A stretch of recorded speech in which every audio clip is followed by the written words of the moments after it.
আসসালামু আলাইকুম। কথা বলতে চাই বিপিএল আগামী পরশুদিন থেকে শুরু হতে যাচ্ছে। বিপিএল নিয়ে কথা বলতে চাই। আজকের ম্যাচে আজকের ভিডিওতে সিলেট পর্ব দিয়ে শুরু হচ্ছে বিপিএল এর আম ম্যাচ সমূহ এবং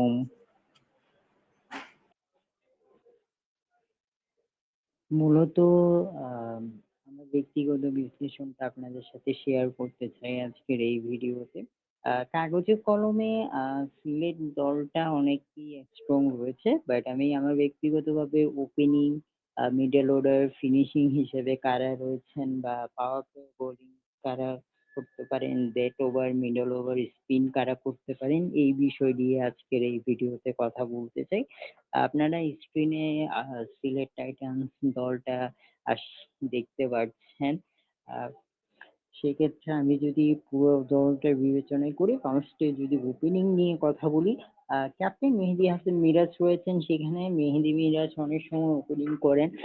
অনেক সময় আমরা যদি দেখি তিনিও যদি ওপেনিং না করেন, তিনি হচ্ছে যে ৩ বা ৪ নাম্বার, বেসিক্যালি ৪ নাম্বার পজিশনে তিনি খেলাটা আ পছন্দ করেন। সেক্ষেত্রে সাইম আইয়ুব আছেন, পারভেজ হোসেন ইমন আছেন, রনিক তালুকদার আছেন, আ তৌফিক খান রয়েছেন। আ আবার মিরাজ তো ওপেনিং করেনি। বাট এখন তিনি নিয়মিত আ ওপেনিং করবেন কিনা এটা আসলে বলাটা অনেক টাফ। সেই ক্ষেত্রে আমি মনে করি সাইম আইয়ুবের সাথে হয়তো মিরাজ ওপেনিং করতে পারেন। না হচ্ছে রনি তালুকদার বা পারভেজ হোসেন ইমন। ওপেনিং এর ক্ষেত্রে আমার এই এই ৪ টা নামই আ রয়েছে আমার কাছে ব্যক্তিগতভাবে মনে হয় এই ৪ টা প্লেয়ার থেকেই ওপেনিং হবে। যদি মেহেদী মিরাজ সহ ওপেনিং করেন তাহলে হয়তো পারভেজ হোসেন ইমন, রনি তালুকদার তারা যদি ম্যাচে খেলেন সেক্ষেত্রে তারা হয়তো ২ আ আপনার ৪ বা ৩ বা ৪ এর নাম্বারে নামতে পারেন। মিডল অর্ডারের ক্ষেত্রে কথা যদি আমি বলি আপনাদেরকে, মোহামেন আলী আছেন, অ্যাঞ্জেলো ম্যাথিউস রয়েছেন, অ্যারন জন্স রয়েছেন, মইনুল হক রয়েছেন, মেহেদী মিরাজও রয়েছেন। যদি মেহেদী মিরাজ ওপেনিং না করেন, স্বাভাবিকত তিনি মিডল অর্ডারে ব্যাটিং করবেন। তো তিনি হচ্ছে ৪ নাম্বারে এ ব্যাট করতে পারেন। মোমেন আলী এখন কবে তিনি দলের সাথে যুক্ত হচ্ছেন এটা আসলে প্রকৃত নিউজটা আমার কাছে নাই। কারণ তিনি এখন বর্তমানে আইএল টি-20 খেলছেন। আ তো সেখানে তিনি এখন ব্যস্ত সময় পার করছেন। কবে সিলেটের সাথে যুক্ত হবেন এটা আসলে বলাটা অনেক কঠিন। হুম। অন্যদিকে Angelo Mathews, Aaron Jones, Mominul Haque T twenty তেমন খেলেন না। টি-টোয়েন্টি থেকে অনেক আগে বের হয়ে গিয়েছেন। বর্তমানে তিনি শুধু বিপিএল খেলছেন আর টেস্ট ক্রিকেটে রয়েছেন। সেই জায়গায় আমার কাছে অ্যাঞ্জেলো ম্যাথিউস আ খেলতে পারে। অ্যাঞ্জেলো ম্যাথিউস, অ্যারন জন্স, মেহেদী মিরাজ, মোয়েন আলী যদি আসেন এবং মোয়েন আলীও থাকছেন দলে। এই কয়েকটা কয়েকজন বইয়ের মিডল অর্ডারে রয়েছেন। আর ফিনিশিং রোলে আজমতুল্লাহ উমর জাই রয়েছেন আমার ক্ষেত্রে।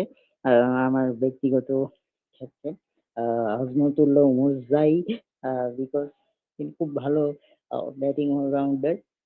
আই থিংক আ তিনিও খেলতে পারবেন কিনা ১ম কয়েকটা ম্যাচ সিলেট টাইটান্স তাকে কত ম্যাচ পরে পাবে এটা আসলে বলাটা আ অনেক কঠিন। আফিফ হোসেন রয়েছেন। আফিফ হোসেন দীর্ঘদিন ন্যাশনাল টিমের বাইরে রয়েছেন। বাট নিয়মিত এ দল বা রাইজিং টিমের হয়ে খেলে যাচ্ছেন। পারফরম্যান্সটা ভালো করছেন। বাট আ তার ব্যাটিংটা এখন বর্তমানে কি পজিশনে আছে সেটা আসলে আ আমি বলতে পারব না। কারণ তার দীর্ঘদিন যাবৎ তিনি আ জাতীয় দলের বাইরে রয়েছেন। সেক্ষেত্রে এটা বলাটা অনেক আ টাফ ব্যাপার। আ সেক্ষেত্রে আবার রনি তালুকদার আমার কাছে ফিনিশিং রোলে রয়েছেন। যদি মেহেদী মিরাজ ওপেনিংটা করে সম্ভবত ৪ নাম্বার পজিশনে গিয়ে খেলতে পারেন রনি তালুকদার। সেক্ষেত্রে তিনি ফিনিশিং রোলটাও করতে পারেন। ৪, ৫, ৬ যারা খেলে সাধারণত তারা তো ফিনিশিং রোলে আ ক্রিকেটটা খেলে।